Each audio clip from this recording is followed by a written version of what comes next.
Agis kelas A, Bu. Agis kelas A. Oke, kelas A udah Nggih, ada Bu. 2. Kelas C? Saya, Bu. Kelas C siapa?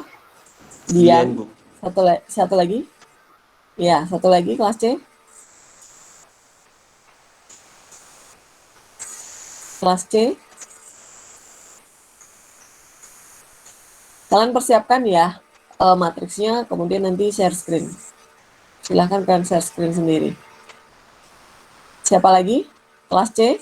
Satu lagi, saya beri kesempatan.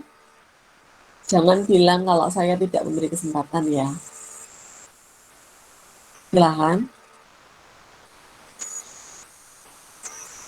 Oke, sementara itu dulu ada 3. Ulil, Agis, Hamadian. Silahkan. Di share screen, Ulil, kemudian dipresentasikan. Sepenuhnya waktu dan kesempatan saya berikan kepada kalian. Silahkan Ulil. Lewat HP enggak apa-apa ya, Bu? Ya nggak apa-apa. Ya nggak apa-apa. Mohon maaf ini kayaknya ganti masalah permasalahannya. Ganti rumusan masalah atau ganti judul? Nggak apa-apa. Oke, Bu.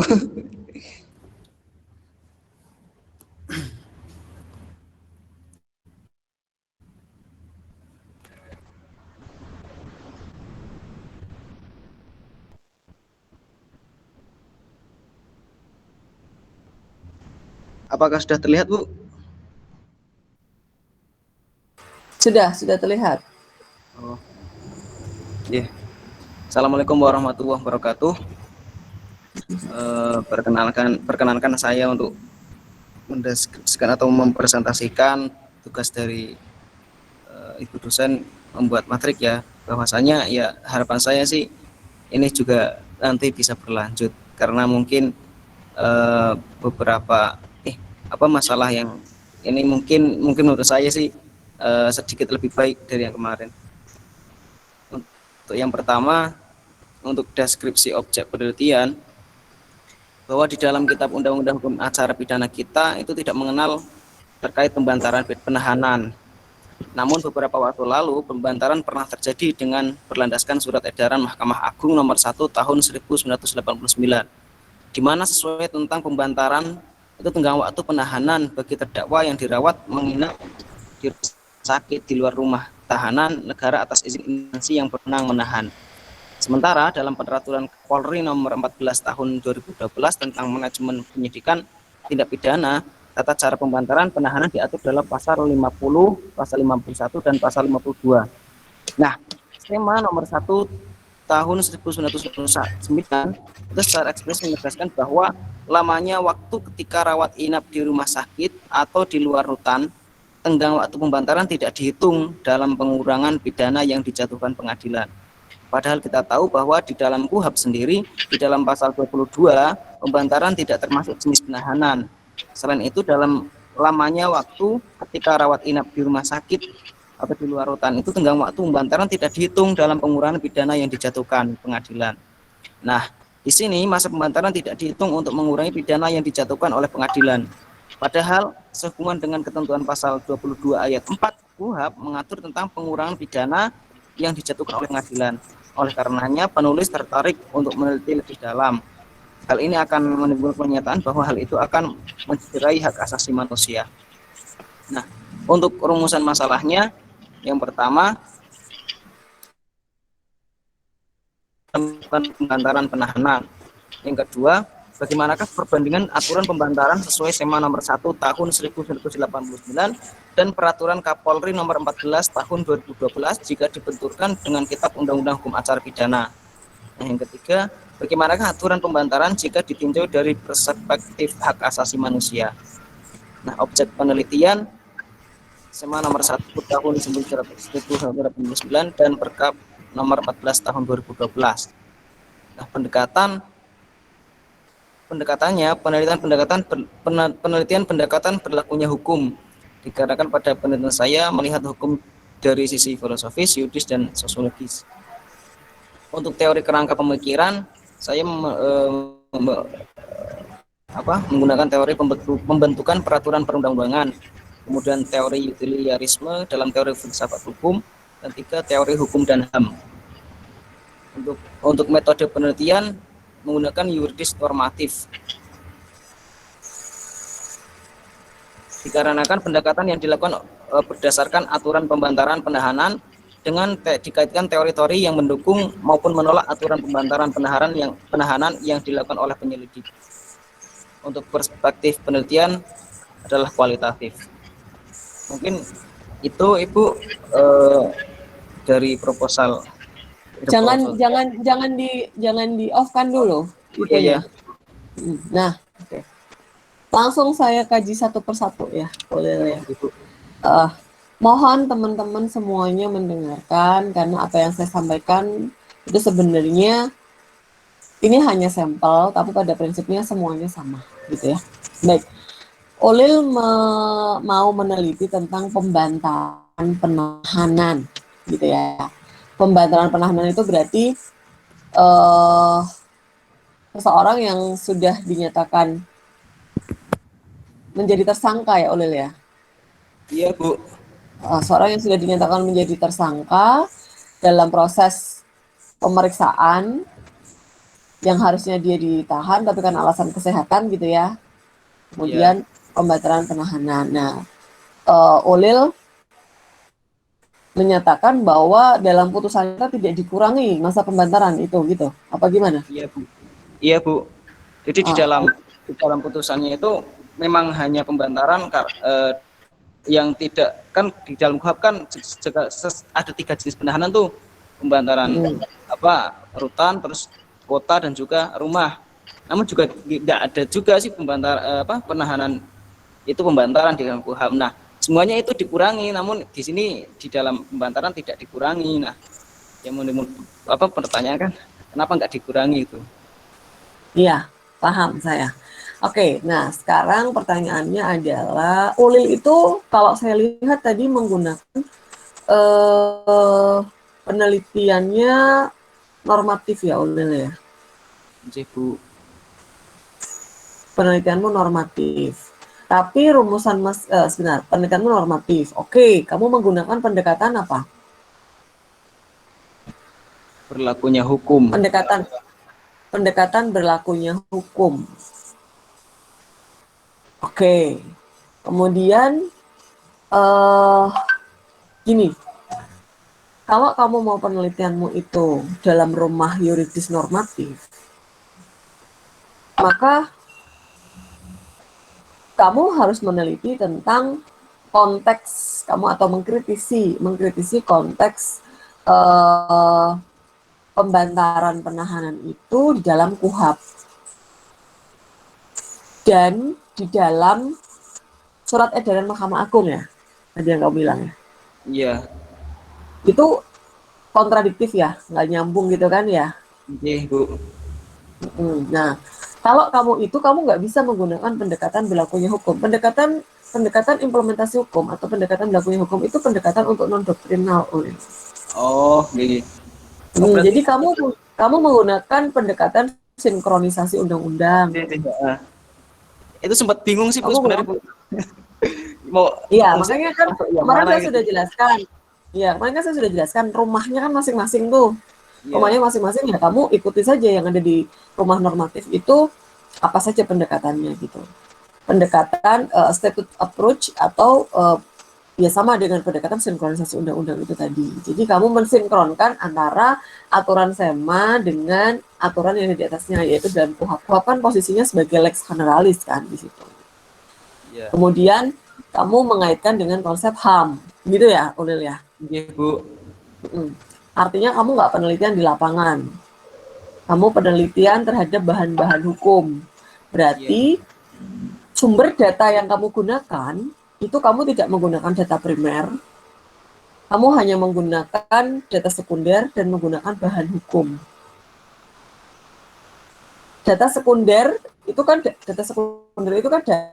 data yang diperoleh dari hasil penelitian orang lain atau hasil atau data yang diperoleh dari data yang sudah diolah oleh kamu tinggal memakai. Nah, kamu bisa menggunakan data-data terkait dengan data di kepolisian misalnya, berapa orang yang atau siapa yang pernah mengalami kasus sebagai tersangka dia pembantaran penahanan, atau dia yang sudah jadi terpidana ternyata masa putusan dari pengadilan, putusan dari hakimnya tidak mengurangi masa tahanannya dia. Gitu Olil. Itu sebagai data sekundermu. Kemudian bahan hukum yang kamu gunakan adalah tentu KUHP gitu. Kemudian kamu menggunakan SEMA. Oh, berarti itu Begitu objek ya, Ulil ya. objek penelitian itu benar Bu itu. Iya, objek penelitianmu ya tentang pembantaran penahanan yang ada di dalam KUHP dan ada di dalam SEMA. Oh, oke. Gitu. Nah, teori yang kamu gunakan karena kamu mau menelaah menggunakan pendekatan HAM, ya kamu bisa menggunakan teori-teori hak asasi manusia bisa. Atau kamu menggunakan pisau analisisnya ya SEMA dan KUHP itu. Gitu. Iya, Bu. Sudah jelas, Ulil? Iya, Bu. Paham Berarti ya? nggak menggunakan data primer ya, Bu? Enggak, kan kamu nggak wawancara. Oke, Bu. Kamu nggak observasi, ya toh? Oke, Bu. Jadi nggak ada data primer di situ. Boleh, nggak apa-apa. Oke. Cukup bagus. Nanti setelah Lebaran saya akan ajarkan kalian bagaimana cara membuat judul yang baik. Ini saya belum mengajarkan membuat judul. Masih saya suruh kalian untuk mengajukan gagasan, ide, dideskripsikan. Oke, sudah clear. Selanjutnya silakan Adinda Agis. Bisa di-off-kan, oleh bisa diganti dengan slide-nya Adinda. Baik Bu, terima kasih. Sebentar ya Bu.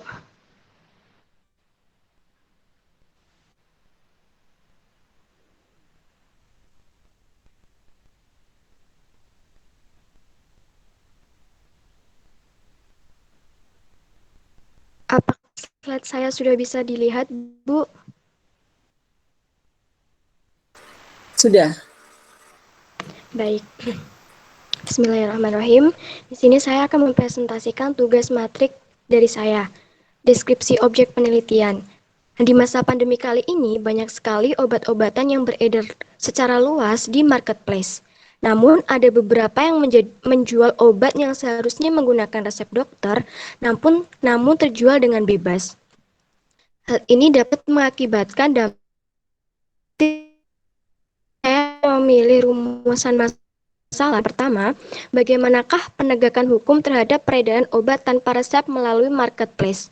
Yang kedua, apakah faktor yang menyebabkan pelaku melakukan tindak pidana pengedaran obat tanpa resep di marketplace? Yang ketiga, bagaimanakah upaya pemerintah dalam mencegah dan mengatasi peredaran obat di marketplace? Objek penelitian saya pengedaran obat di marketplace dengan penelitian pendekatan hukum, dikarenakan pada penelitian saya melihat hukum dari sisi filosofis, yuridis, dan sosiologisnya. Teori kerangka pemikiran.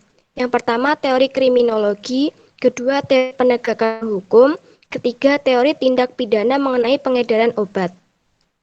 Metode penelitian. Metode penelitian yang saya ambil yuridis normatif dikarenakan pendekatannya dilakukan berdasarkan bahan utama dengan cara mengkaji teori dan konsep tindak pidana pengedaran obat tanpa resep dokter di marketplace. Perspektif penelitian saya adalah kualitatif. Sekian Bu, terima kasih. Oke, coba Dinda rumusan masalahnya apa? Diulangi. Rumusan masalah saya yang pertama, bagaimanakah penegakan hukum terhadap peredaran obat tanpa resep melalui marketplace? Yang kedua, apakah faktor yang menyebabkan pelaku melakukan tindak pidana pengedaran obat tanpa resep di marketplace? Yang ketiga, bagaimanakah upaya pemerintah dalam mencegah dan mengatasi peredaran obat di marketplace? Begitu, Bu. Oke, sekarang saya tanya ke Dinda. Kira-kira kalau untuk menjawab rumusan masalah nomor 1 itu bisa pakai teori nggak? Bisa, Bu. Untuk mengetahui bagaimana penegakan hukumnya pakai teori bisa? Sepertinya lebih ke wawancara atau empiris, Bu. Iya, kamu nggak bisa normatif. Penelitianmu nggak bisa normatif. Karena kamu pengen tahu bagaimana penegakan hukum. Kamu pengen tahu bagaimana pemerintah, sikap pemerintah. Terus yang rumusan masalah nomor 2 tadi apa ya? Bagaimana? Faktor yang menyebabkan tindak pidana, Nah, Bu. apa yang menyebabkan atau yang melatar belakangi pelaku melakukan itu? Nggak bisa kalau kamu nggak tanya sama yang bersangkutan. Nggak bisa kalau kamu nggak wawancara. Gitu, Linda. Jadi, otomatis penelitian kamu itu pasti empiris. Pasti yuridis empiris. Pasti non-doktrinal. Gitu. Jadi bagus sebenarnya judul kamu sudah gagasan kamu, ide kamu sudah bagus. Tapi kamu nggak bisa pakai normatif. Karena yang kamu teliti itu perilaku. Yang kamu teliti itu perilaku, penegakan hukum. Ternyata penegakan hukumnya misalnya lemah, atau tidak ada penegakan hukum, atau ada pembiaran, itu kan perilaku. Ingin mengetahui latar belakang pelaku melakukan itu apa, itu kan perilaku, mindset. Ya, saran saya rumusan masalah kamu 2 saja, yang nomor 3 dieliminasi aja, tentang bagaimana seharusnya pemerintah, gitu. Itu kalau berat, semakin berat nanti. Ya, jadi cukup 2 aja kamu. Kemudian kamu penelitiannya yuridis empiris atau non-doktrinal. Pendekatannya adalah pendekatan implementasi hukum. Karena kamu penegakan hukum. Kemudian aturan hukum yang aturan atau sumber data yang kamu gunakan tentu sumber data primer di lapangan dari hasil wawancara. Kemudian data sekundernya adalah data-data yang mungkin kamu peroleh dari marketplace, transaksinya itu seperti apa. Kemudian kamu dapat data-data dari kepolisian mungkin terkait dengan laporan dari masyarakat misalnya. Nah, bahan hukum yang kamu gunakan untuk undang-undang kesehatan ya? Undang-undang apa yang kamu gunakan? Iya, Atau Bu. undang-undang ITE? Kalau di putusan itu mengenai peredaran obat, Bu, kesehatan. Nah, kan kamu nggak mengkaji putusan toh? Enggak, Bu. Iya. Jadi Dinda sudah mulai harus membayangkan marketplace apa yang mau kamu teliti, yang mau kamu sounding, terus bagaimana caranya kamu sounding ke mereka, bagaimana kamu bisa berinteraksi dengan mungkin konsumen atau dengan mereka yang order, atau dengan marketplace yang misalnya kamu menggunakan Shopee atau marketplace atau Halodoc atau apalah gitu ya, tanpa resep, itu kan tanpa resep ya. Iya, Bu. Nah, itu silahkan mulai dipikirkan untuk itu. Kemudian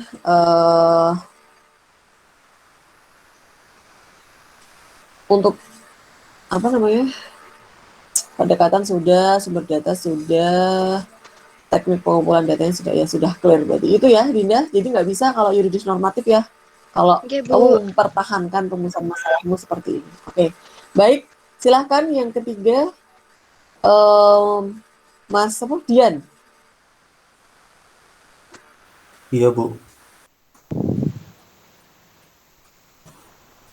Dipersiapkan lagi karena waktu masih cukup banyak. Setelah ini siapa lagi yang mau menyampaikan matriksnya? Saya beri kesempatan sebebas-bebasnya, seluas-luasnya.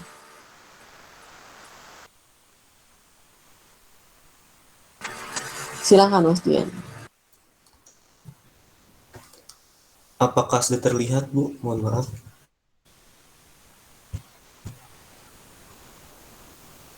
Sudah Mas. Baik. Assalamualaikum warahmatullahi wabarakatuh. Di sini saya akan mempresentasikan tentang matriks penelitian hukum saya dengan judul Pengaturan Sistem Kepala Otoritas sebagai Kepala Daerah Ibu Kota Negara berdasarkan Undang-Undang Dasar Negara Republik Indonesia tahun 1945. Jadi deskripsi objek penelitian saya yaitu seperti yang kita ketahui bersama bahwa Ibu Kota Negara akan dipimpin oleh seorang kepala otorita. Jadi kepala otorita itu adalah menurut pasal 1 angka 10 Undang-Undang Nomor 3 tahun 2022 tentang Ibu Kota Negara, kepala otorita Ibu Kota Negara adalah kepala pemerintahan daerah khusus Ibu Kota Nusantara. Kepala otorita IKN memiliki kedudukan setingkat menteri, ditunjuk, diangkat, dan diberhentikan oleh Presiden setelah berkonsultasi dengan DPR. Sama halnya dengan presiden, gubernur dan bupati dan atau wali kota, kepala otorita ibu kota negara dan wakil kepala otorita ibu kota negara memegang jabatan selama 5 tahun, terhitung sejak tanggal pelantikannya. Namun bedanya, kepala otorita IKN dan wakil kepala otorita IKN dapat ditunjuk dan diangkat kembali dalam masa jabatan yang sama. Kemudian tentang terkait rumusan masalahnya itu ada dua. Yang pertama yaitu bagaimana pengaturan sistem kepala otorita berdasarkan Undang-Undang Nomor 3 Tahun 2022. Kemudian yang kedua adalah apakah penggunaan kepala otorita dalam Undang-Undang Nomor 3 Tahun 2022 sesuai dengan Undang-Undang Dasar 1945. Objek penelitiannya yaitu yang pertama adalah Undang-Undang Dasar 1945, yang kedua adalah Undang-Undang Nomor 3 Tahun 2022 tentang Ibu Kota Negara dan peraturan perundang-undangan lainnya yang terkait.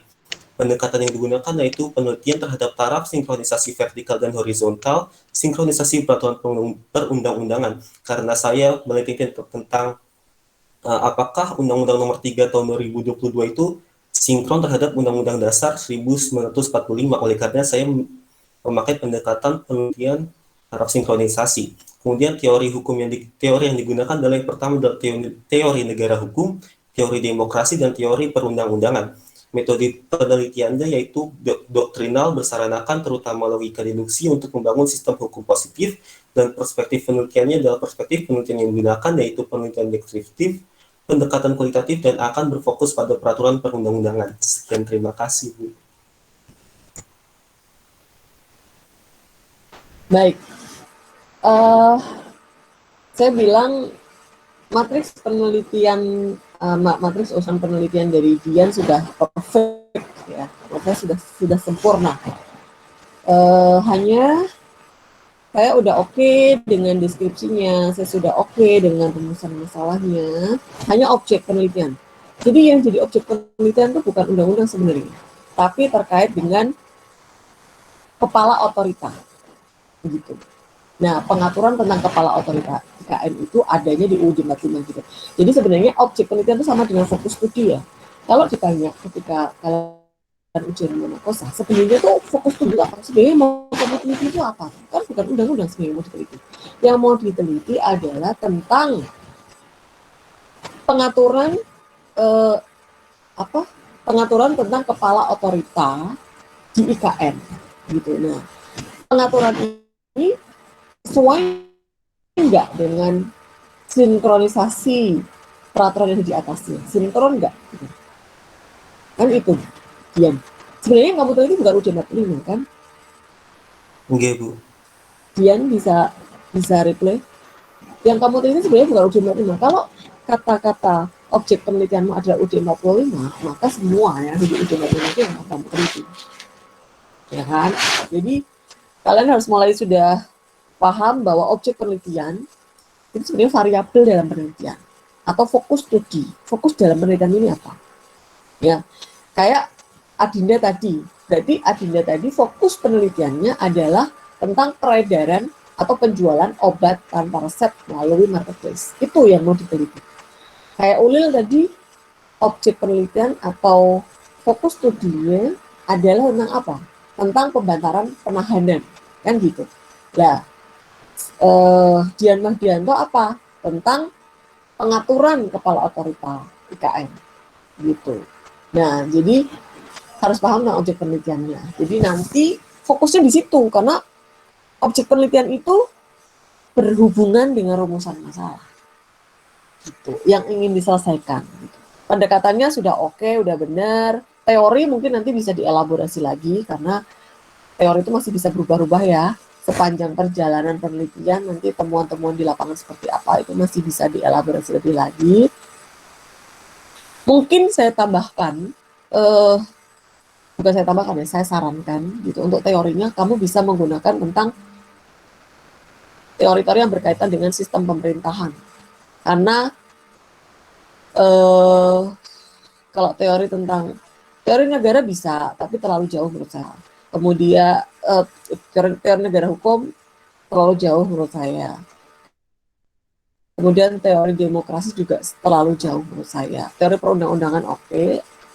Mungkin bisa ditambahkan tentang konsep sistem pemerintahan di Indonesia seperti apa. Apakah IKN itu bisa dikatakan sebagai pemerintah daerah ataukah seperti apa? Dian, paham? Nggih, Bu. Bisa memahami yang saya sampaikan? Bisa, Bu. Bisa, ya. Mungkin bisa ditambahkan tentang sistem pemerintahan. Nah, konsep tentang sistem pemerintahan di Indonesia seperti apa. Tidak harus di Indonesia sih sistem pemerintahan itu yang seperti apa gitu. Nah, yang dipakai oleh Indonesia itu apa, apakah ini sudah sesuai. Gitu. Metode penelitian sudah benar, doktrinal, menggunakan logika deduktif benar, karena yang dikaji adalah sinkronisasi undang-undang, kemudian perspektif penelitiannya adalah kualitatif. Sudah benar? Nanti untuk judul, next ya, nggak usah terburu-buru. Yang penting ini materi sudah benar, sudah bisa dieksekusi sebenarnya dalam bentuk proposal. Nggih, Bu. Selanjutnya siapa yang Terima mau kasih, Bu. presentasi lagi? Siapa, silakan. Ya. Siapa yang mau presentasi lagi, silakan. Yang sudah saya anggap benar, mungkin bisa langsung dieksekusi dengan tugas-tugas lain selanjutnya ya. Saya berharap yang belum pernah presentasi, bisa menyampaikan gagasan dan idenya, dan saya mencoba untuk mentransformasi yang kalian inginkan dengan bagaimana yang benar secara metodologis. Siapa lagi yang ingin presentasi? Bu, Tidak saya- ada. Oke, silakan Mas Nizar, Muhammad Nizar. Kamu share screen ya. Nggih, Bu. Gestok nggih sujud.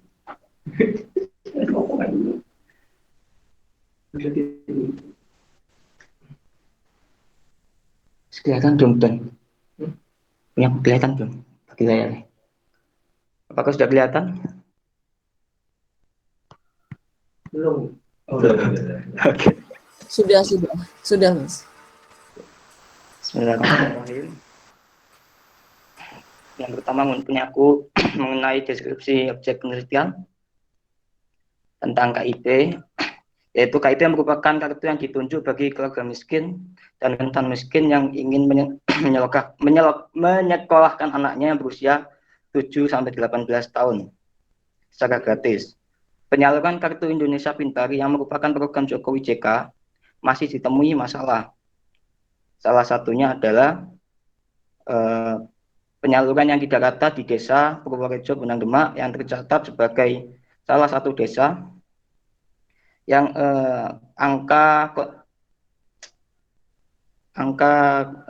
kemiskinannya cukup tinggi. Lanjut rumusan masalah saya yaitu 1. Bagaimana pendistribusian KIP di desa Purworejo Bonang Demak. Yang kedua, faktor apa saja yang menjadi pendukung atau penghambat pendistribusian KIP di desa Purworejo.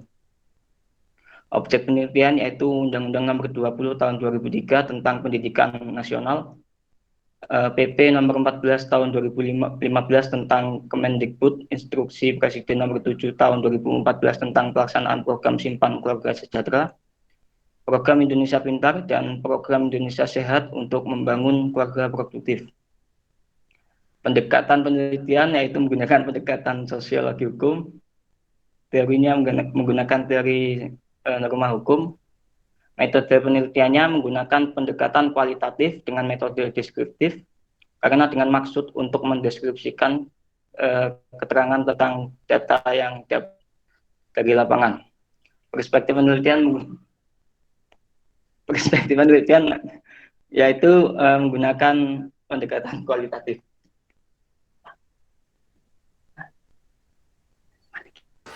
Sudah? Oke, jangan di-close dulu.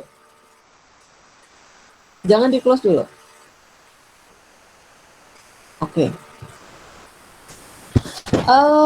Tentang KIP. Ya, Mas ya. Bagaimana? Berarti kamu penelitianmu ini yuridis empiris atau yuridis sosiologis, pendekatan jenis penelitian yang digunakan. Ya kan? Kemudian pendekatan penelitiannya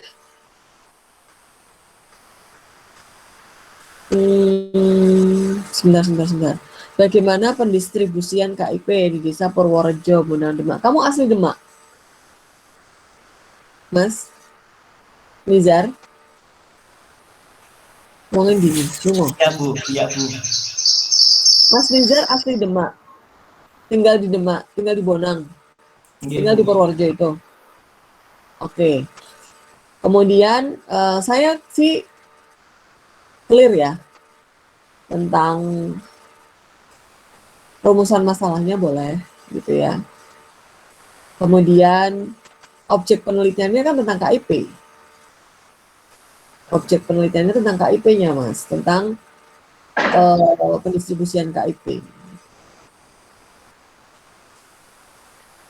Oke Bu. Kemudian pendekatan penelitian yang kamu gunakan kan otomatis kamu yuridis empiris kan ya. Jadi bukan pendekatan sosiologi hukum ya. Sosiologi hukum itu nama mata kuliah Mas. Ya. Sosiologi hukum itu nama mata kuliah. Kamu mungkin bisa menggunakan pendekatan berlakunya hukum atau pendekatan implementasi hukum. Itu ada di dalam rumah penelitian yuridis empiris. Ya. Kemudian teorinya bisa kamu gunakan teori bekerjanya hukum. Itu bisa kamu menggunakan teori itu. Teori norma hukum itu teori apa orang ngerti aku. Kamu bisa menggunakan teori bekerjanya hukum.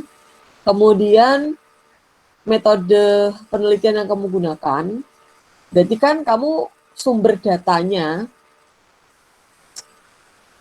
datamu, kamu perhatikan benar-benar ya yang saya sampaikan ini kamu catat loh ya. Sumber data yang kamu gunakan ada sumber data primer yang diperoleh di lapangan, yaitu kamu melakukan observasi, bisa melakukan observasi karena kamu warga situ asli ya. Kamu bisa melakukan observasi mereka-mereka yang punya KIP itu dimanfaatin untuk apa aja, siapa saja yang dapat, ada berapa orang yang nggak dapat, tepat sasaran atau enggak misalnya ya.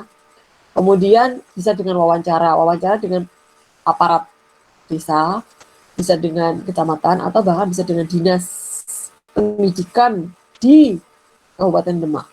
Bahkan ini harus ya wajib ya karena terkait dengan kebijakan ini. Kemudian data sekunder kamu bisa dapatkan dari dinas dan dari desa berupa tabel atau angka berapa jumlah orang yang sudah mendapatkan KIP. Kemudian dapatnya tuh berapa, bisa dimanfaatkan untuk apa KIP-nya. Kemudian bahan hukum, kamu menggunakan bahan hukum. Bahan hukumnya tadi sudah kamu sebutkan, ada undang-undang Sisdiknas, ada peraturan pemerintah, bahkan ada peraturan presiden ya tentang KIP-nya itu. Kemudian kamu bisa menggunakan teknik pengambilan datanya, observasi, wawancara, dan dokumentasi. Gitu. Prinsipnya sih oke, prinsipnya oke. Terkait dengan rumusan masalahnya sih prinsipnya oke. Hanya tadi ada beberapa hal yang perlu diperbaiki sedikit aja. Itu Mas Noval, siapa namanya? Noval ya? Nizar. Tadi pendekatannya ke apa Bu? Mohon maaf. Pendekatannya kamu pendekatan berlakunya hukum atau pendekatan implementasi hukum. Siap Bu. Ya. Mungkin bisa menggunakan teori bekerjanya hukum kamu. Oke Bu, siap. Oke ya. Ada lagi yang ingin presentasi? Silakan Mas, di close. Siap.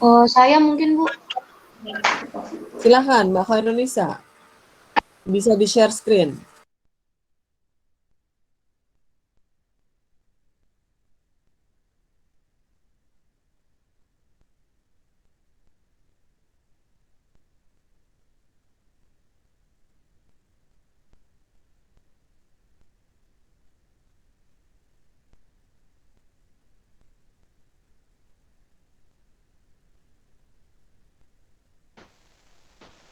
Apakah sudah terlihat Bu dan teman-teman? Sudah Mbak, silakan. Di sini objek penelitian saya, deskripsi objek penelitian saya mengenai di lembaga pemasyarakatan lapas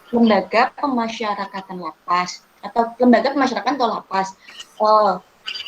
Lembaga pemasyarakatan atau biasa kita sebut dengan lapas adalah tempat untuk melakukan pembinaan terhadap narapidana di Indonesia. Undang-undang nomor 12 tahun 1995 tentang pemasyarakatan di dalamnya memuat mengenai hak-hak narapidana. Namun karena terdapat banyak permasalahan dari dalam lapas yang salah satunya over capacity, menjadikan saya memiliki rumusan masalah, yakni apakah hak-hak narapidana dalam lapas yang mengalami over capacity tersebut terpenuhi secara keseluruhan. Yang kedua,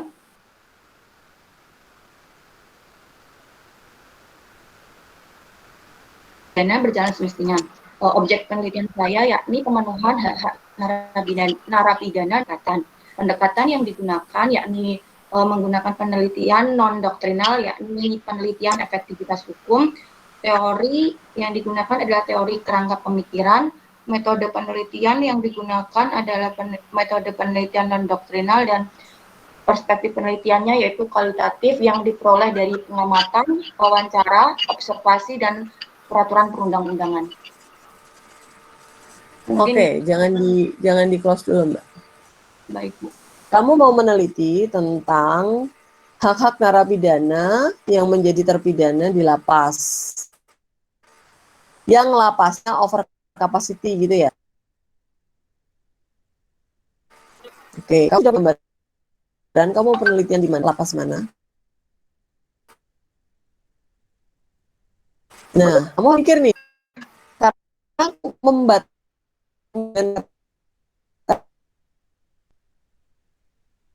lapas-lapas yang over capacity. Misalnya di Cipinang gitu ya, di Jakarta. Biasanya lapas-lapas Semarang over capacity, bahkan over capacity. Kamu harus cari itu. Kamu di situ ada mention terkait dengan over capacity. Ya, jadi yang membuat penelitian ini menarik itu kamu memang menuju ke lapas-lapas yang over capacity, mereka ini keleleran apa enggak itu. Mereka ini kopen apa enggak, hal-halnya itu terpenuhi apa enggak. Itu yang menjadi PR terbesar bagi kamu, karena kamu penelitiannya non-doktrinal, empiris. Kamu tinggal di mana, Mbak? Purwodadi Grobogan, Bu. Oke. Kamu ada akses nggak ke lapas? Tidak. Oke. Tapi sebenarnya penelitian kamu ini tidak terlalu susah. Sepanjang mengikuti prosedur ya, artinya kamu mengajukan izin, mengajukan surat izin saat mereka akan open kok. Cuman ya itu, kamu harus memilih lapas-lapas yang memang over capacity. Itu satu. Dua, penelitian tentang hak-hak narapidana itu sangat banyak dan sudah banyak sekali penelitian yang sama seperti ini. Yang harus dilakukan oleh kalian ya semuanya, bukan hanya Lisa. Kalian harus melakukan literatur review. Sekaligus saya jelaskan apa itu literatur review. Kamu harus melakukan apa namanya literatur review. Literatur review adalah kamu mencoba untuk mendokumentasikan berbagai penelitian yang memiliki fokus studi yang sama atau hampir sama. Fokus studinya. Kamu sebanyak-banyaknya kamu searching, kamu browsing. Caranya adalah pertama yang paling dekat dengan kita dalam arti gini. Jangan sampai ada judul yang sama, ada fokus studi yang sama, ada lokus studi yang sama. Terus fokus studinya sama, lokus studinya sama, kode-kode yang lapas ujung maning misalnya. Itu fatal. Itu bisa unsur plagiarismenya tinggi. Nah, maka saran saya, bukan saran sih, wajib dilakukan oleh kalian semuanya, para peneliti. Ketika mau melakukan penelitian, harus dilakukan pertama adalah literatur review. Yang paling dekat dengan kita dulu, masih UIN. Se-UIN ada nggak judul penelitian yang hampir sama, fokus studi dan lokus studi? Satu. Dua, kalau nggak di Semarang, UNES, Undip, USM, Unisula, Unta. Ada nggak penelitian yang hampir mirip? Semuanya saja wajib melakukan literatur review. daripada sudah masuk ke meja sidang munakosah, diketuk palu tidak lulus karena plagiarisme. Sudah pernah diteliti oleh orang lain. Loh Bu, kalau sudah diteliti oleh orang lain berarti nggak boleh? Boleh, asalkan menggunakan pendekatan yang berbeda, menggunakan lokus yang berbeda, atau menggunakan peraturan yang berbeda.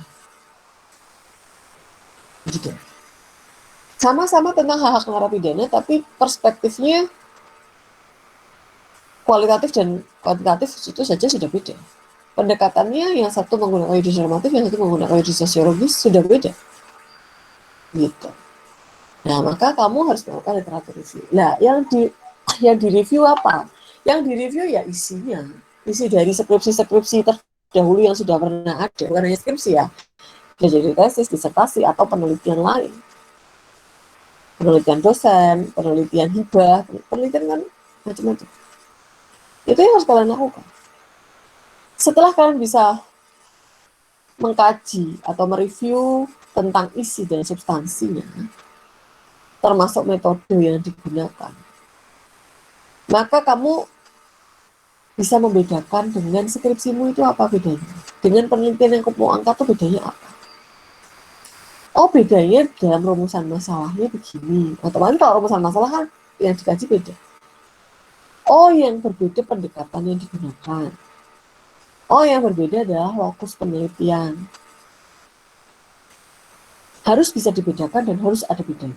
Itu sebagai bentuk orisinalitas dalam penelitianmu.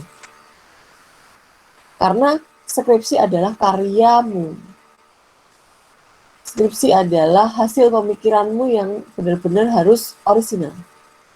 Maka saya melarang dengan sangat keras, kegiatan-kegiatan plagiat, kegiatan-kegiatan pelacuran intelektual dalam bentuk karya ilmiah. Karena itu, ya saya termasuk yang mengutuk ya, karena ini adalah karya kalian sendiri gitu.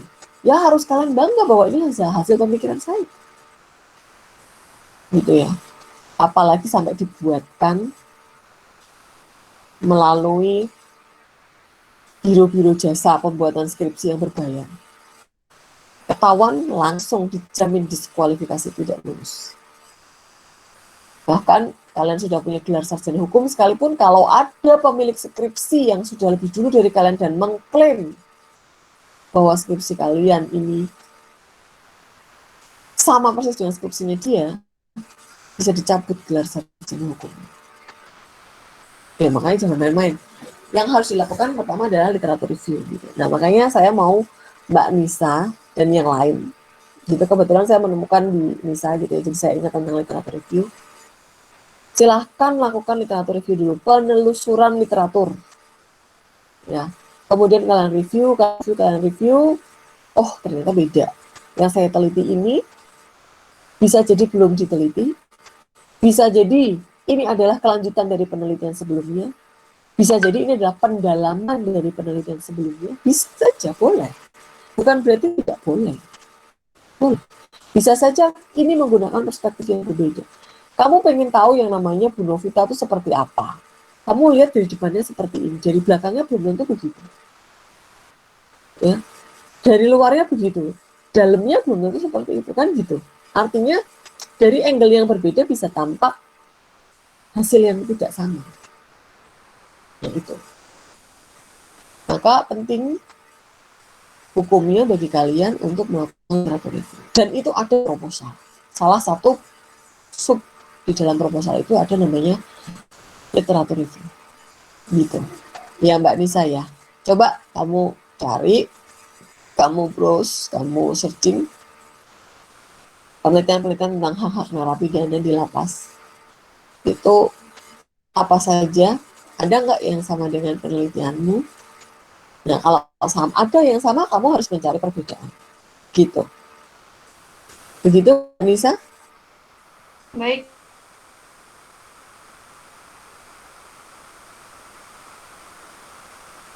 Kan Ika.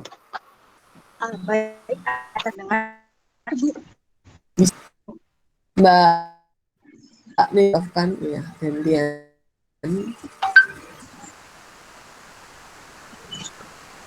Share. Sudah terlihatkah share screen-nya, Bu? Sudah terlihat ya, Bu? Sudah, Mbak, silakan. Baik, terima kasih atas waktunya, Bu Nov. Di sini saya tertarik untuk mengkaji mengenai stolen asset recovery hasil tindak pidana korupsi di Indonesia yang pengembalian asetnya itu selalu tidak memenuhi target yang diinginkan. Gitu. Maka di sini saya berusaha untuk memasukkan konsep illicit enrichment yang mana konsep tersebut sudah ada dalam konvensi anti korupsi yang juga diratifikasi oleh Indonesia. Mungkin sederhananya itu dapat dijabarkan sebagai implementasi konsep illicit enrichment berdasarkan United Nations Covenant Against Corruption atau UNCSC dalam upaya stolen asset recovery hasil tindak pidana korupsi di Indonesia. Untuk rumusan masalahnya, yang pertama saya ingin menjawab permasalahan mengenai... Ika bisa di zoom dikit nggak? Kok itu ya? Screen-nya. Yes. Oke. Baik. Untuk urusan masalahnya, yang pertama saya ingin menjawab mengenai bagaimana mekanisme stolen asset recovery hasil tindak pidana korupsi di Indonesia, yang mana stolen asset recovery tersebut diatur dalam KUHP dan Undang-Undang tentang Pemberantasan Tindak Pidana Korupsi. Kemudian yang kedua, bagaimana konsep illicit enrichment dalam tindak pidana korupsi berdasarkan UNCSC. Dan yang ketiga, bagaimana formulasi penerapan konsep illicit enrichment yang sebaiknya diterapkan di Indonesia. Kemudian yang keempat, bagaimana illicit enrichment UNCSC itu dapat menjawab permasalahan soal aset recovery hasil tindak pidana korupsi di Indonesia.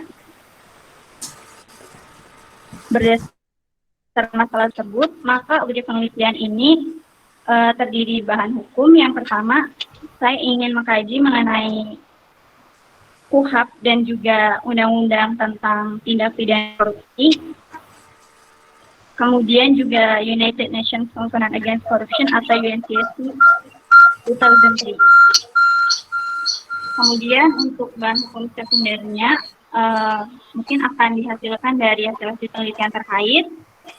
Lalu juga saya menggunakan bahan hukum tersier berupa kamus hukum atau Black Law Dictionary. Untuk pendekatannya sendiri, saya menggunakan pendekatan penelitian terhadap taraf sinkronisasi vertikal dan horizontal, sinkronisasi peraturan perundang-undangan, untuk mengungkapkan kelemahan-kelemahan yang terdapat pada mekanisme stolen asset recovery hasil tindak pidana korupsi yang saat ini diterapkan di Indonesia. Kemudian pendekatan yang kedua adalah pendekatan konseptual untuk memahami dan memformulasikan konsep illicit enrichment yang sebaiknya diterapkan di Indonesia. Mengenai teorinya, teori yang saya gunakan adalah teori kerangka pemikiran yang mana itu mengkombinasikan antara teori hukum dengan pemikiran penulis sendiri. Untuk teori hukumnya, saya menggunakan yang pertama teori beban pembuktian dan teori gugatan untuk menjelaskan dan menganalisis penerapan konsep illicit enrichment. Yang kedua, saya menggunakan teori pengembalian aset dari Michael Levy untuk menjelaskan bagaimana mekanisme stolen asset recovery selain dari norma yuridis yang sudah ada. Untuk metode penelitiannya, yang saya gunakan adalah yuridis normatif yang mengkaji mekanisme berdasarkan undang-undang dan pendekatan konseptual. Lalu untuk perspektifnya, saya menggunakan data kualitatif yang diperoleh dari bahan-bahan tertulis berupa undang-undang, konvensi, maupun juga kamus hukum. Demikian, Bu Nov. Coba saya disenterkan ke rumusan masalah. Yang mana, Bu? Yang ini? Rumusan masalah, iya. Oh iya. Oke. Baik. Ika mau meneliti tentang implementasi konsep illicit enrichment ya. Sebagai upaya untuk stolen asset recovery hasil tindak pidana di Indonesia. Berarti Ika harus berangkat dari konsep atau upaya stolen asset recovery selama ini bagaimana kan gitu kan. Ternyata tidak bisa mengembalikan aset negara gitu kan sebagaimana diinginkan tadi, itu benar seperti itu. Rumusan masalahmu itu ada 4 dan itu sangat banyak. Kalau bisa dalam penelitian itu rumusan masalah itu 2 saja, nggak usah banyak. Rumusan masalah nomor 1, kamu mau meneliti tentang bagaimana mekanisme stolen asset recovery di Indonesia berdasarkan KUHP dan Undang-Undang 31, Undang-Undang Pemberantasan Korupsi ya. Kemudian rumusan masalah nomor 2 itu menurut saya tidak perlu ada, mungkin bisa di skip aja, karena konsep illicit enrichment itu mungkin bisa masuk ke teori nanti Kak. Kak muncul nggak konsep illicit enrichment dalam tindak pidana yang diatur di dalam UNCAC itu mungkin bisa dimasukkan sebagai salah satu konsep teoritik nanti Kak. Nah, terus rumusan masalah nomor 3, bagaimana formulasi penerapan konsep illicit enrichment di Indonesia itu bisa digabung dengan rumusan masalah nomor 4. Ya, jadi yang kamu kasih bukan relevansi, tapi bagaimana formulasi penerapan konsep illicit enrichment di Indonesia dalam upaya stolen aset recovery hasil tindak pidana korupsi. Itu bisa digabung ke rumusan masalah 3 dan 4. Oke? Iya, baik Bu. Oke. Kemudian objek penelitianmu di sini adalah tentang kamu ingin memasukkan satu pola. Kamu mau membentuk satu pola bagaimana mengembalikan aset hasil korupsi gitu apa gimana Kak? Iya betul Bu, seperti itu. Dengan menggunakan itu konsep illicit enrichment. Iya, kamu menggunakan illicit itu kan ya, konsep itu kan. Konsep itu di Indonesia ada nggak? Konsep itu sudah diratifikasi namun belum diterapkan, belum ada. Di Indonesia diratifikasi dalam undang-undang apa? 31 itu. Undang-undang korupsi itu ada. Diratifikasi dalam Konvensi Anti Korupsi 2003. Konvensi sudah diratifikasi dalam undang-undang, menjadi undang-undang. Oh, belum jadi. Itu kan baru saja konvensinya berarti. Iya. Oh, oke, berarti kan kamu ini penelitianmu itu benar-benar doktrinal ya, penelitian doktrinal, karena kamu mau memasukkan doktrin illicit enrichment itu ke dalam formulasi hukum di Indonesia, begitu kan Kak? Iya betul Bu. Oke, ini bisa menjadi penelitian yang luar biasa ya, kalau menurut saya. Makanya illicit enrichment itu nanti menjadi titik poin yang nantinya jadi pisau analisis kamu, gitu. Kemudian otomatis sumber data yang kamu gunakan adalah bahan-bahan hukum, ya, bahan-bahan hukum terkait dengan ya bukan hanya undang-undang tindak pidana korupsi ya, tapi kamu juga menggunakan berbagai konvensi internasional, bahkan perjanjian hukum negara-negara yang sudah menerapkan illicit enrichment, yang sudah menggunakan illicit enrichment. Kamu bisa membandingkan dengan negara-negara lain. Gitu Kak. Terus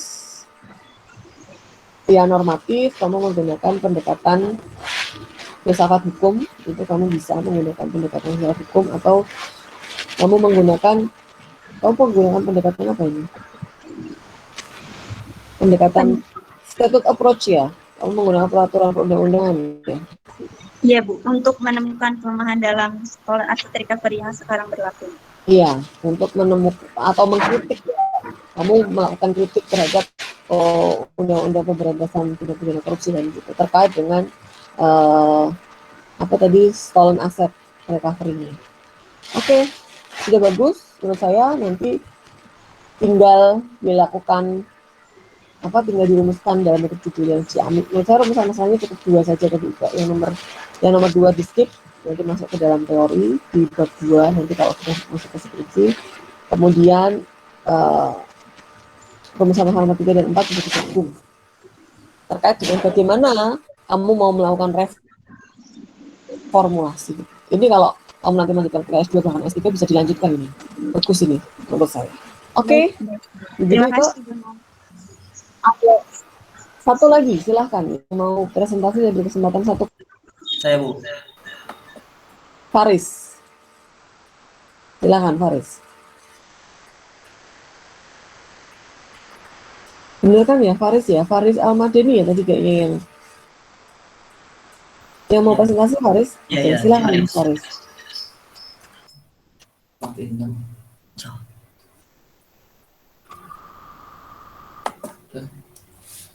Langsung.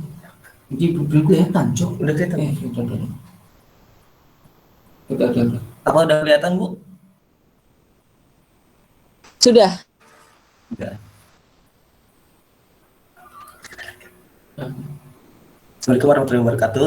Saya sini Faris Ahmadani akan memaparkan matriks dari penelitian saya. Pertama itu dari deskripsi itu di sini partai politik itu kan merupakan sarana untuk warga negara untuk ikut dan berpartisipasi dalam proses mengelola negara. Tapi dalam kebijakan anggaran terjadi banyak penyimpangan dan menimbulkan kerugian negara atau perekonomian. Memenuhi rumusan norma tindak pidana korupsi. Adanya keluasan mengelola masyarakat melalui kebijakan umum kemaslahatan bangsa dan negara itu terkadang tidak bisa dikontrol.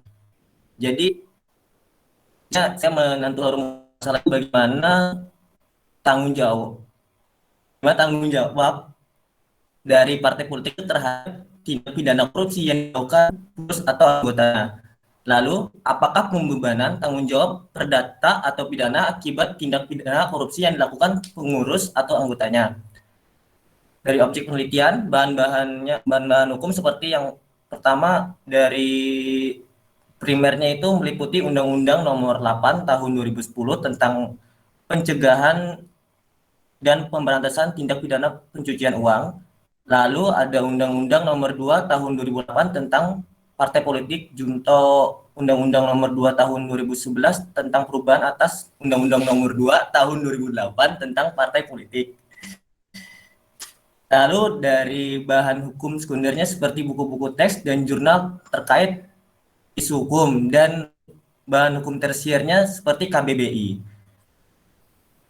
Pendekatan penelitian di sini itu pendekatan kasus, pendekatan konsep, dan pendekatan perundang-undangan. Lalu kerangka teorinya itu teori pertanggungjawaban politik. Materi penelitiannya dan bahan hukum akan dikumpulkan dengan cara studi dokumen dan disajikan secara sistematis sesuai dengan isu hukum dan permasalahan penelitian yang ada. Cara pengambilan kesimpulan itu dilakukan dengan cara deduktif, analisis yang dilakukan secara yuridis kualitatif.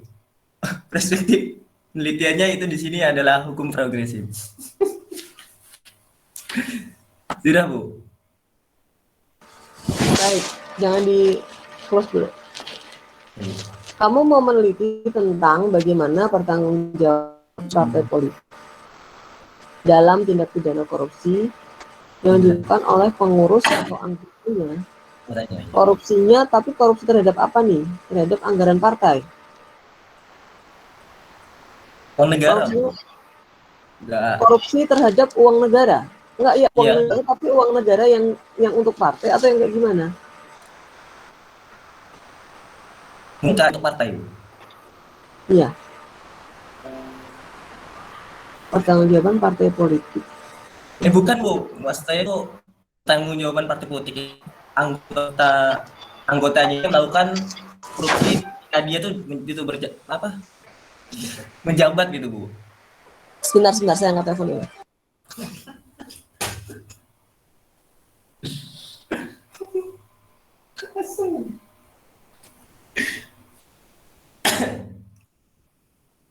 Ya Allah. Ketawa. Kamu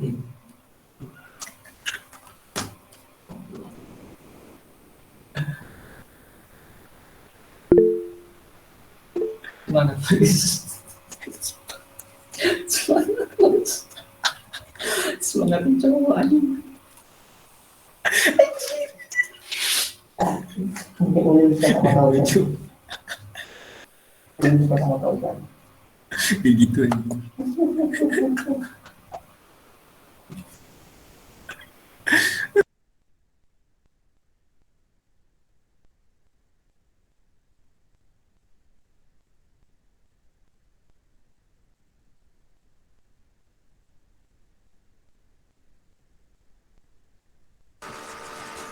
Sebentar, saya mau ke fokus penelitian dulu nih. Yang mau diteliti itu terkait dengan pertanggungjawaban partai politiknya.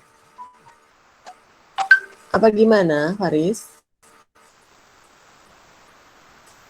Faris? Iya, Bu. Pertanggungjawaban partai politiknya terhadap anggotanya itu, Bu, yang melakukan tindak pidana korupsi ketika dia sedang menjabat gitu, Bu. Apa? Gini. Hmm? Kan harus dibedakan nih. Pertanggungjawaban itu bisa ke orang, bisa ke lembaga kan gitu. Nah, Ya. ini tuh mau orangnya atau lembaganya gitu. Lembaganya, Bu. Ke lembaganya. Iya. Bagaimana pertanggungjawaban partai politik? Pertanggungjawabannya itu pertanggungjawaban apa ini? Pertanggungjawaban pidana atau pertanggungjawaban secara administratif sebagai partai politik atau seperti apa? Nah, di sini kan ada rumusan masalah. Oh, berarti salah. Mungkin Nah, sini ini saya baca dari tadi saya baca rumusannya rumusan apakah masalah. pembebanan? Nah, Bu. Ya dari tadi saya baca rumusan masalahnya. Bagaimana pertanggungjawaban partai politik terhadap tindak pidana korupsi yang dilakukan pengurus anggotanya. Oke, saya bisa mudeng. Ya. Kedua, apakah pembebanan tanggung jawab Menjawab. akibat tindak pidana korupsi dilakukan oleh pengurus atau anggotanya? Ya. Kamu pengen tahu yang tanggung jawab itu orangnya atau partainya atau pengurusnya gitu? Bukan, Bu. Terus Cara yang nomor 2 itu maksudnya gimana? pembebanan tanggung jawab. Pembebanan terhadap itunya, Bu. Partai politiknya. Oh, saya mungkin salah tulis di sini, Bu.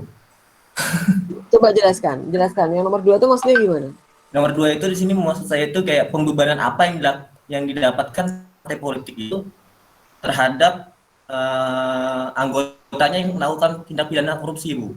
Berarti apa yang dilakukan oleh partai politik gitu kan? Iya. Apa yang dilakukan oleh partai politik ketika ada anggotanya yang korupsi gitu kan? Iya, Bu. Nah iya, ya gitu aja, jelasin gitu aja. Jadi bagaimana mekanisme? Iya. Bagaimana mekanisme yang dilakukan oleh partai politik? Ada, karena mekanisme itu kan berhubungan dengan etik atau berhubungan dengan kode etik atau apalah ya. Ketika ada anggota yang korupsi gitu kan? Iya. Gitu, benar Faris maksudnya? Iya, Bu, kayak gitu, Bu. Oke, saya sih oke ya. Menurut saya nggak apa-apa, bagus. Penelitian ini juga bagus gitu. Tapi kamu penelitiannya tidak bisa kamu yuridis normatif ini. Oke. Kamu harus penelitian lapangan ini. Kamu nggak bisa cuman menggunakan bahan hukum saja, kamu penelitiannya doktrinal, normatif nggak bisa. Apalagi kamu menggunakan pendekatan kasus. Pendekatan kasus itu berarti kan harus kasus tertentu terkait dengan, misalnya, Anda salah satu anggota partai politik yang korupsi, kemudian bagaimana partai politik itu menangani gitu. Kan harus tuh. Misalnya kayak kemarin di P3 gitu ya, ketika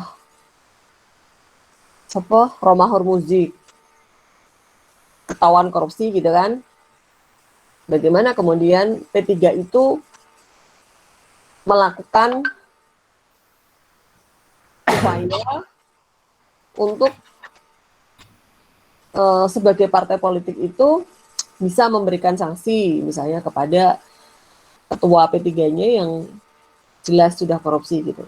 Kayak gitu kan Mas contohnya misalnya. Iya. Kayak gitu nggak contohnya? Iya, Bu, iya. Jadi kamu harus kalau mau studi kasus ya kamu harus ngangkat kasus memang gitu. Terus kamu penelitiannya juga nggak bisa penelitian normatif, jelas nggak bisa penelitian normatif. Kamu penelitiannya harus empiris. Empiris kamu menuju kepada partai apa misalnya, atau kasus apa di partai apa. Gitu Mas. Jadi kamu sumber datamu itu sumber data primer, yaitu kamu ke lapangan, kamu wawancara, kemudian data sekundernya ya tentu kasusnya itu apa, kamu bisa nyari di pengadilan, misalnya sudah putusan atau sedang berproses misalnya. Karena kamu nggak akan bisa tahu bagaimana satu partai itu melakukan punishment kepada anggotanya yang korupsi, karena masing-masing partai pasti tentu memiliki dewan kehormatan kode etik yang berbeda-beda dalam penanganannya, tidak mungkin sama. Kamu konsentrasi pidana atau konsentrasi HTN? ATN Bu sebenarnya. Iya, tapi nggak apa-apa juga sih. Ya, jadi gitu. Mas, kamu memilih, ini sebenarnya bagus sih, penelitiannya cukup bagus menurut saya. Dan bisa memberikan wawasan kepada para pembaca gitu. Oh, ternyata partai politik itu sebagai wadah untuk mencetak para pemimpin bangsa itu punya pertanggungjawaban terhadap publik gitu. Bahwa pemimpin-pemimpin yang dihasilkan dari partai itu haruslah pemimpin-pemimpin yang memang memiliki integritas gitu kan. Tapi kenyataannya mereka korupsi, ya. Terus piye kayak gitu kan. Menurut saya bagus penelitian ini. Skripsi ini bagus. Jangan patah semangat karena saya meminta kamu penelitiannya empiris ya.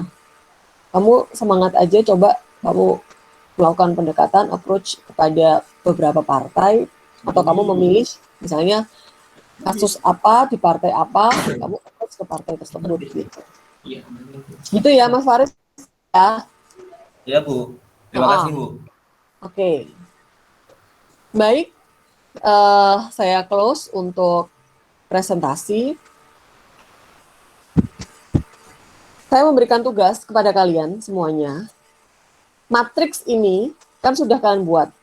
Ya, kalian kan sudah buat. Nah, nanti dari matriks ini kalian harus melakukan literatur review. Saya mau 10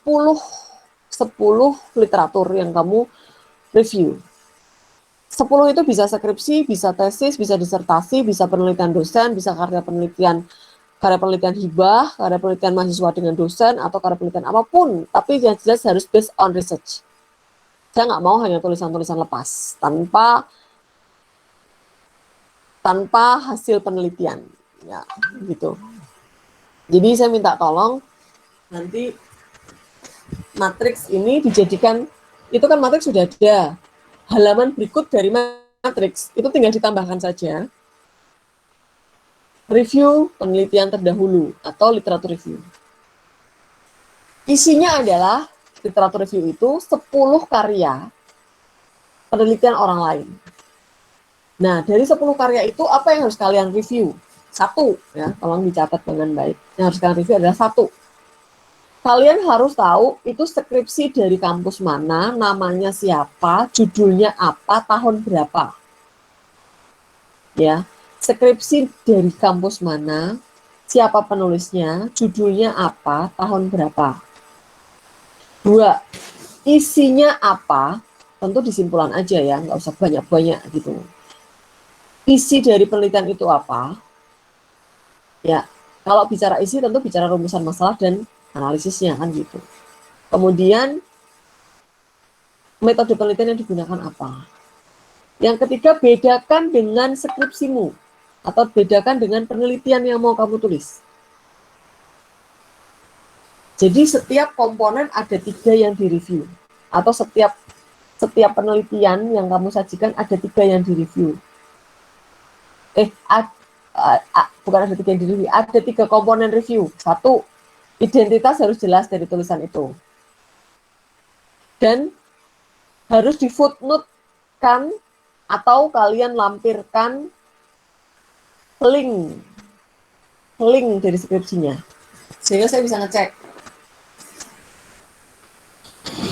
Kamu misalnya kamu ketik di Google atau di Google Scholar gitu ya, skripsi dengan keyword apa, misalnya keywordnya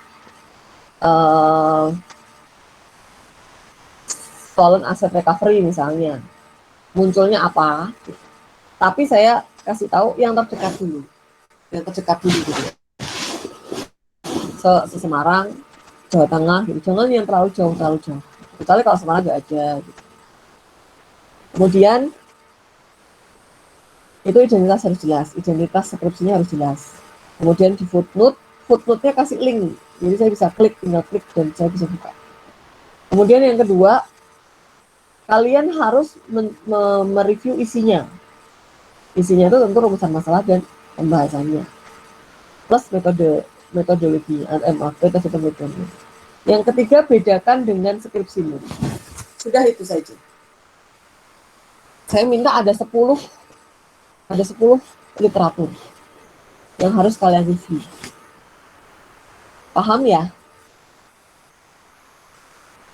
Paham? Halo? Insya Allah paham, Bu. Oke, paham. Semuanya sudah paham ya? Jadi bisa segera dieksekusi sebagai bekal untuk kalian lebaran. Nanti bisa dikumpulkan setelah lebaran. Kan kita mulai masukkan tanggal 9. Tanggal 9 sudah mulai masuk dan harusnya itu offline semua memang. Karena sudah ada perintah dari rektor untuk kuliah semuanya offline. Bukan lagi blended. Tapi karena kalian juga masih magang, tentu saya tidak bisa memaksakan itu karena berkaitan dengan lembaga lain.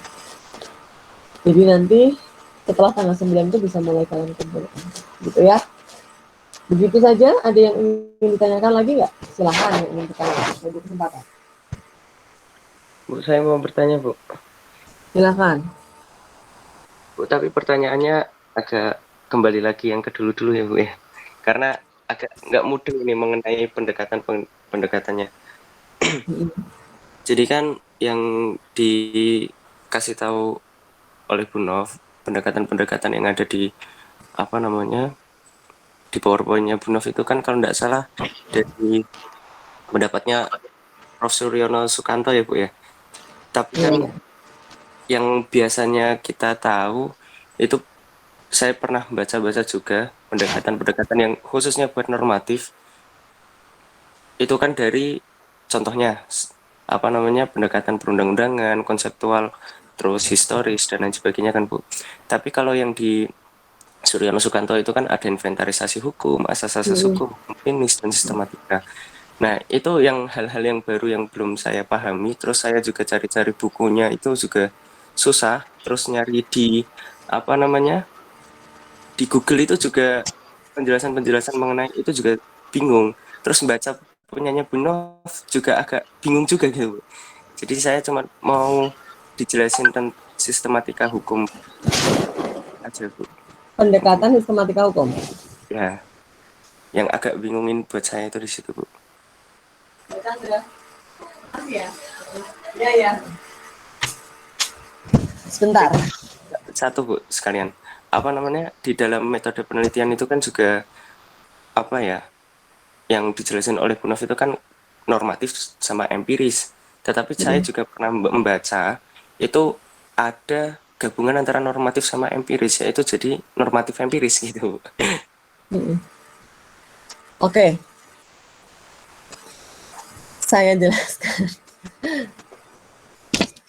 Pendekatan sistematik. Jadi pendekatan itu kan sesuatu hal yang sangat cair ya. Pendekatan itu sesuatu hal yang sangat cair.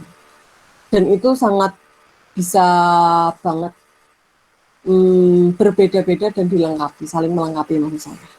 Apa yang disampaikan oleh Suryono Sukanto, kalau kalian buka bukunya, misalnya Prof. Muhammad Ali, beda lagi nanti. Kemudian kalau kalian buka buku metodologi penelitiannya Prof. Sutandio, nanti beda lagi gitu. Karena memang pendekatan itu suatu hal yang sangat cair. Tapi pendekatan itu fungsinya adalah membantu kita untuk menspesifikasi penelitian kita. Tujuannya adalah itu, agar penelitian kita tuh fokus. Saya mau meneliti tentang perilaku. Misalnya, saya mau meneliti tentang kasus. Kamu nggak pendekatan kasus. Saya mau meneliti tentang local wisdom atau living law. biar fokus, jadi nggak kemana-mana gitu loh.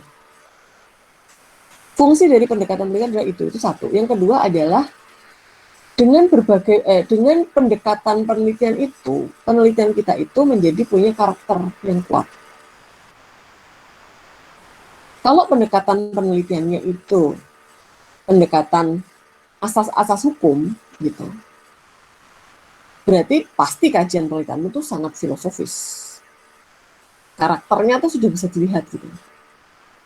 Ketika putusan undang-undang gitu ya, kayak pendekatan yang disampaikan oleh Prof. Sutandio misalnya, putusan undang-undang gitu, ya sudah berarti pendekatanmu spesifik pada itu saja, terkait dengan bagaimana duduk perkara, bagaimana pertimbangan hukum, bagaimana kemudian proses eksekusi dan seterusnya gitu. Fungsi pendekatan penelitian adalah untuk itu, sebenarnya untuk membantu memilih angle agar penelitian itu bisa lebih spesifik, bisa lebih fokus gitu. Jadi makanya saya bilang, yang saya tuliskan itu tidak sesuatu hal yang sifatnya absolut atau mutlak. Kamu boleh menggunakan pendekatan lain di luar dari yang saya tulis. Karena kalau kita mau menggunakan, itu pun sudah saya tambahkan, tidak semuanya ada di Suryono Sukanto ya. Ada beberapa yang sudah saya tambahkan sebenarnya gitu. Itu. Kalau mau tanya tentang pendekatan sistematika hukum, itu kan kemarin saya sudah sampaikan. Pendekatan sistematika hukum itu hampir sebenarnya sama dengan pendekatan sinkronisasi hukum. Itu sama dengan pendekatan yang digunakan oleh Majelis Hakim Konstitusi ketika menangani ketika menangani pasal-pasal yang harus diajukan judicial review sebenarnya. Ya, jadi bagaimana mensinkronkan norma-norma atau jadi gini, kalau bedanya sistematika hukum dan sinkronisasi hukum itu begini. Kalau pendekatan sistematika hukum itu lebih kepada bagaimana suatu peraturan undang-undang itu dibentuk gitu ya, secara secara material itu substansinya itu sudah tepat atau belum, secara material ya. Kalau secara material berarti apakah proses penyusunan suatu peraturan perundang-undangan dari mulai tahapan inisiasi sampai kemudian pembuatan naskah akademik sampai kepada undang-undang itu disusun, itu sudah tepat secara material. Nah, kalau sinkronisasi undang-undang atau sinkronisasi hukum, itu lebih kepada formilnya. Apakah suatu peraturan perundang-undangan itu bertentangan enggak norma-norma yang ada di dalamnya antara peraturan yang di bawah dengan peraturan yang di atasnya? Apakah ada tumpang tindih dalam pengaturan normanya, misalnya? Itu bisa. Ada lagi pendekatan perundang-undangan, statute approach, gitu. Kalau menggunakan pendekatan perundang-undangan, berarti bagaimana satu peraturan perundang-undangan itu digunakan sebagai pisau analisis untuk menganalisis suatu perkara. Itu bisa digunakan ketika kalian penelitian terkait dengan putusan hakim. Hakim itu dalam memutuskan kan ada dua pertimbangan yang digunakan. Yang satu adalah pertimbangan undang-undang atau pertimbangan hukum. Yang satunya adalah pertimbangan tentang fakta-fakta persidangan, kan gitu. Nah, apakah penerapan hukum yang dilakukan oleh hakim itu sudah tepat? Pasal yang digunakan sudah tepat? Pertimbangan-pertimbangan hukum yang digunakan oleh hakim berdasarkan pasal-pasal yang ada dalam peraturan perundang-undangan itu sudah tepat. Itu adalah pendekatan statute approach atau pendekatan peraturan perundang-undangan. Contoh kayak Ike tadi. Ike mau meneliti tentang bagaimana konsep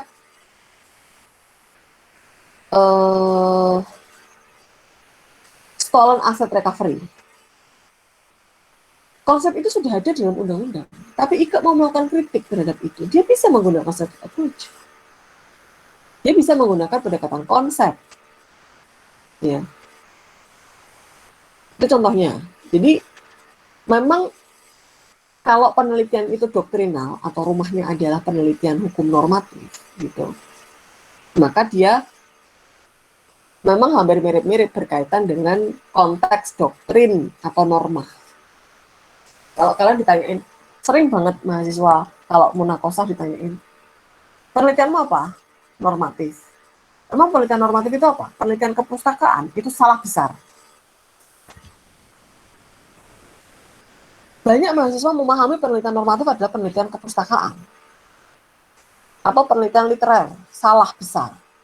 Penelitian normatif atau penelitian doktrinal adalah meneliti tentang doktrin-doktrin dan norma-norma yang ada dalam hukum.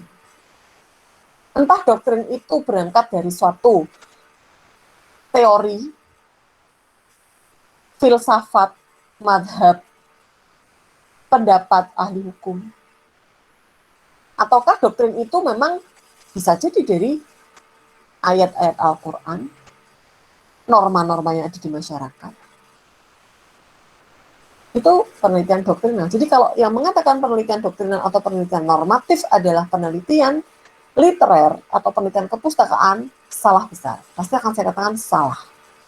Meskipun teknik pengambilan datanya itu dengan literatur, dengan dokumentasi, tapi tidak kemudian dikatakan bahwa penelitian normatif adalah penelitian literatur.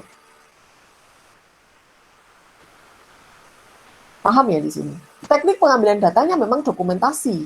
Sumber datanya memang literatur. Sumber datanya mungkin buku-buku babon dari madhab A, madhab B, madhab C. Buku-buku yang dikeluarkan oleh para tokoh hukum gitu ya. Misalnya bukunya Immanuel Kant, bukunya Aristoteles, bukunya H.L. Ahad, atau bukunya Suryono Sukanto, misalnya hukum progresif gitu ya. Mungkin iya, tapi bukan berarti penelitian doktrinal atau penelitian normatif itu adalah penelitian literatur. Itu yang harus diluruskan ya, saya mau meluruskan. Jangan sampai salah dalam memahami. Tekniknya iya, memang penelusuran literatur. Teknik yang digunakan, karena kamu nggak mungkin menemui beliau-beliau yang sudah meninggal untuk diwawancara. Kalaupun kalian mau wawancara, mungkin para penerusnya atau murid-muridnya itu boleh-boleh saja. Bu, apakah penelitian normatif atau penelitian doktrinal itu tidak bisa menggunakan sumber data primer? Bisa, siapa bilang nggak bisa? Kamu mau meneliti putusan, kamu mau meneliti tentang pertimbangan hakim dalam memutuskan menggunakan pendekatan statute approach. Hakimnya masih hidup, hakimnya masih ada, mau kamu wawancarai, ya boleh. Apa yang ada di dalam putusan itu mau kamu verifikasi dengan hakim yang waktu itu atau berapa tahun yang lalu memutuskan perkara tersebut. Ya boleh-boleh saja. Itu kan hanya persoalan sumber data dan teknik atau cara mengambil data. Ya, jadi tapi kadang-kadang dosen juga banyak juga yang kurang paham terkait dengan, karena pahamnya penelitian doktrinal itu mesti literatur, kemudian penelitian doktrinal itu nggak boleh pakai data sumber data primer gitu. Boleh. Mungkin kalau kalian kuliah, karena saya pernah, saya waktu itu penelitian, ditanya sama dosen saya gitu ya, penelitianmu apa? Penelitian saya doktrinal normatif. Apa penelitian normatif atau doktrinal? Jawaban bahwa penelitian normatif adalah penelitian kepustakaan itu salah besar. Itu yang bisa saya sampaikan. Ya. Kemudian penelitian empiris saya tidak perlu jelaskan, sudah tahu bahwa ada penelitian yuridis empiris nih, saya mau bilang, yuridis empiris itu, orang-orang yang penelitiannya empiris itu kira-kira dia menggunakan dasar undang-undang nggak? Ya pasti menggunakan dasar undang-undang. Semua penelitian hukum itu pasti menggunakan dasar peraturan perundang-undangan. Semuanya saja. Meskipun penelitiannya empiris. Misalnya contoh tadi, mau meneliti tentang kebijakan pemerintah dalam KIP ya tadi. Kan harus berangkat dari kebijakan dulu. Itu yang disebut dengan penelitian yuridis empiris. Berangkat dari kebijakannya dulu toh, berangkat dari peraturan perundang-undangannya dulu toh. Baru kita akan mengetahui bagaimana realisasinya. Empirisnya, di realitasnya. Kan gitu. Itu yuridis empiris. Setiap penelitian hukum pasti yuridis. pasti gitu ya. Tapi yuridisnya seperti apa? Berangkat dari suatu peraturan perundang-undangan, kalau yang dikaji normanya maka dia menjadi yuridis normatif. Berangkat dari suatu peraturan perundang-undangan, kalau yang dikaji adalah fakta-fakta empiris, ya maka menjadi yuridis empiris. Itu rekan. Ada penelitian lain, saya pernah menjelaskan juga di kelas saya, di kelas ini juga. Ada varian penelitian lain yang level di atas dari yuridis normatif dan yuridis empiris, yaitu penelitian sosio-legal. Penelitian sosio-legal itu adalah penelitian yang kompleks karena dia menggunakan kajian ilmu-ilmu di luar ilmu hukum. Terutamanya adalah ilmu sosial. Jadi yang digunakan teori-teorinya adalah ilmu sosial. Ketika teori yang digunakan ilmu sosial, maka bisa dikatakan karakteristik penelitiannya adalah bukan hanya bukan hanya yuridis empiris, tapi sosio-legal. Ya. Betul, rekan? Nanti untuk penelitian sosio-legal, saya kemarin pernah janji mau nge-share tulisannya Prof. Sulis, belum Pak share ya, nanti saya share di sini. Gitu, rekan paham? Siap, Bu. Terima kasih, Bu. Oke. Saya pikir cukup ya perkuliahannya. Terima kasih atas kehadiran teman-teman semuanya. Semoga bermanfaat dan bisa segera diimplementasikan di dalam matriks kalian. Tugasnya adalah literatur review, jangan sampai lupa 10 literatur yang harus direview. Langsung tuliskan saja, nggak usah pakai file tersendiri, langsung dituliskan saja di bawah matriks kalian. Jadi biar nyambung, saya nggak kesusahan nanti untuk mensinkronkan antara matriks dengan literatur review. Langsung di halaman berikutnya saja, nggak usah pakai file tersendiri. Itu. Baik, kita tutup bersama dengan bacaan hamdalah. Alhamdulillahirrahmanirrahim. Terima kasih atas kehadirannya. Assalamualaikum warahmatullahi wabarakatuh. Saya mohon izin undur diri ya. Waalaikumsalam Waalaikumsalam warahmatullahi wabarakatuh. Terima kasih Bu Nur. Terima kasih Bu.